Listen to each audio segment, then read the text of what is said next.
ہم بات کرتے ہیں انشاءاللہ کہ گناہوں کے جو ہے وہ اثرات کیا ہیں انسان کی زندگی پہ، اور کیوں انہیں چھوڑنا چاہیے اور کیوں ہمیں موٹیویٹڈ رہنا چاہیے انشاءاللہ کہ گناہوں سے بندہ دور رہے۔ سب سے پہلی بات تو یہ سمجھ لیں، دیکھیں کہ گناہ کی نیچر ہی ایسی ہے کہ وہ آپ کو نقصان دے گا۔ یہ اس لیے نہیں ہے کہ اللہ آپ کو پنش کر رہا ہے، اللہ تو انسان کو پنش کرنا چاہتا ہی نہیں۔ قرآن میں ہے، سورہ نساء میں اللہ کہتے ہیں اللہ تمہیں پنش کر کے کیا کرے گا اگر تم اللہ کے ماننے والے اور اللہ سے استغفار کرتے ہو، اللہ کا شکر کرتے ہو۔ اصل میں تو انسان خود پنش کرتا ہے اپنے آپ کو۔ تو جس طرح ایک ریڈیو ایکٹیو مٹیریل نقصان دہ ہے، اس کے قریب آپ جائیں گے آپ کو کینسر ہو جائے گا گاما ریز کی وجہ سے، اسی طرح گناہ ہے، آپ اس کے قریب جائیں گے ہو ہی نہیں سکتا آپ کو نقصان نہ ہو، نقصان آئے گا ہی آئے گا، تو وہ ہم خود اپنا نقصان کر رہے ہیں، ٹھیک ہے۔ تو اس کے اثرات کیا ہیں، سم of the consequences of sun, ابن القیم کی کتاب سے اخذ شدہ ہیں یہ کانسیکوینسز، 9-10 کانسیکوینسز انہوں نے بتائے ہیں۔ یہ اس لیے ہے کیونکہ نفسیاتی طور پہ ہمیں جب ایک چیز کے اثرات پتہ لگ جائیں کانسیکوینسز، تو موٹیویشن آ جاتی ہے اس سے بچنے کی، اس لیے بتا رہا ہوں، ٹھیک ہے۔ پہلی چیز ہے جی کہ نالج سے ڈپرائیو ہو جانا، جتنا بھی آپ کو علم تھا جو بھی تھا اس سے ڈپرائیو ہو جاتا ہے انسان، کیونکہ نالج لائٹ ہے، نور ہے، گناہ جو ہے وہ نور کو لے لیتا ہے۔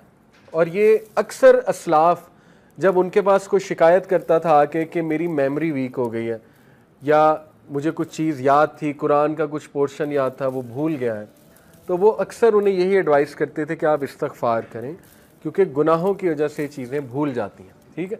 تو یہ ایک بہت بڑا اثر ہے۔ اللہ معاف کرے کسی نے قرآن حفظ کیا ہوا ہے اور وہ بالکل نکل گیا ہے دل سے، تو یہ ایک فکر کرنے والی بات ہے، اور اس کو کوشش کرنی چاہیے اس کو واپس لائے اور اپنے گناہوں کو بھی ظاہر ہے ان سے توبہ کرے۔ دوسری چیز، رزق کا چھن جانا۔ اللہ کے نبی صلی اللہ علیہ وسلم نے فرمایا، ابن ماجہ کی حدیث ہے، صحیح حدیث ہے، ایک شخص کو رزق ملنا ہوتا ہے حلال سے، لیکن وہ جلد بازی کر کے گناہ کر کے وہی رزق حرام سے لے لیتا ہے، تو پھر اس کو ایکسٹرا کچھ نہیں ملتا، جو اس نے لے لیا وہ مل جاتا ہے، نہ اللہ کی ہیلپ اس کے ساتھ ہوتی ہے۔ اور یہ جو حدیث ہے جو میں ابھی سنانے لگا ہوں، یہ کیا ہے؟ A man is deprived of provision because of the sins that he commits۔ انسان کو رزق سے ڈپرائیو کر دیا جاتا ہے اس کے گناہوں کی وجہ سے۔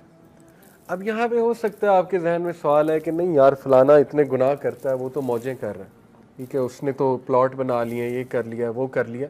تو دیکھیں رزق 4 طرح کا ہوتا ہے: financial wealth, emotional wealth, social wealth, time wealth. ہو سکتا ہے اس کے پاس فائنینشیل ویلتھ ہو لیکن نہ ایموشنل ویلتھ ہو۔ ایموشنل ویلتھ کیا ہے؟ ذہنی سکون، وہ بھی رزق ہے۔ غنا، ٹھیک ہے، دل میں ایک سیٹسفیکشن۔ اسی طرح ایموشنل ویلتھ میں ہے جذبات پہ کنٹرول، اینگر مینجمنٹ اچھی، اخلاق اچھا، یہ ایموشنل ویلتھ ہے۔ ہو سکتا ہے وہ بندہ اس سے محروم ہو۔ آپ نے کئی لوگ دیکھے ہیں کچھ بھی نہیں کھانے کو لیکن ذہنی سکون ہے اللہ کی طرف سے، اولاد دی اللہ نے، اولاد پل بھی رہی ہے ماشاءاللہ، اور نیک اولاد ہے، ٹھیک ہے، سب کچھ ہے۔ تو کیا یہ رزق نہیں ہے؟ بالکل ہے۔ سوشل ویلتھ اسی کو کہتے ہیں کہ آپ کی اولاد اچھی ہے، آپ کی بیوی اچھی ہے، آپ کا جو ہے وہ گھر والے اچھے ہیں، آپ کے ساتھ لائل لوگ جمع ہو گئے، تو وہ بھی رزق ہے۔ ٹائم ویلتھ، ٹائم میں برکت، آپ کے کام جلدی ہو جاتے ہیں، ٹھیک ہے، آپ کرتے ہی وہ ہیں جو اللہ سبحانہ و تعالیٰ کو پسند ہے، یہ ٹائم میں برکت ہے۔ تو جب ہم گناہوں میں پڑتے ہیں تو یہ ہمارا رزق ڈپرائیو ہوتا ہے، ٹائم سے برکت اٹھ جاتی ہے، ٹینشنیں بڑھ جاتی ہیں، ٹھیک ہے، ٹائم مینجمنٹ ویک ہو جاتی ہے۔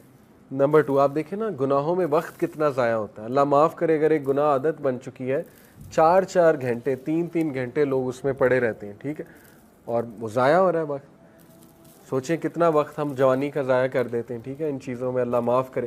تو اس سے نکلنا ہے، اپنے آپ کو موٹیویٹ کرنا ہے۔ پھر آپ دیکھیں سوشل ویلتھ، ہمارے ساتھ لوگ ہی ایسے آ جائیں جو ہمیں کھانے کو تیار ہیں اور بس ان کی نظر ہماری دولت پہ ہو، تو پھر یہ کون سا رزق ہے؟ اس کا مطلب ڈپرائیو ہو رہا ہے اور گناہوں کی وجہ سے۔ پھر آپ دیکھیں ایموشنل ویلتھ، ذہنی سکون ہے ہی نہیں، ہر وقت ٹینشن ہے، ہر وقت سٹریس ہے، ہر وقت پریشانی ہے، ہر وقت منہ پہ شکایت ہے، تو اس کا مطلب گناہوں کے اثرات آ تو رہے ہیں۔ تو اس لیے گناہوں کے اثرات رزق کی تنگی سے آتے ہیں، ٹھیک ہے۔ رزق کبھی اللہ بڑھا کے دیتا ہے، کبھی گھٹا کے دیتا ہے، اوور آل رزق تو لکھا ہوا ہے، لیکن یہ اللہ کی ڈسٹریبیوشن ہے۔ اللہ اپنے بندوں کو چیک کرنے کے لیے کبھی زیادہ دے دیتا ہے اس کوانٹٹی میں سے، کبھی کم کر دیتا ہے، جب وہ دوبارہ استغفار کرتے ہیں پھر بڑھا دیتا ہے، ٹھیک ہے۔ یہ اللہ بادشاہ ہے، اللہ جیسے چاہے کر سکتا ہے۔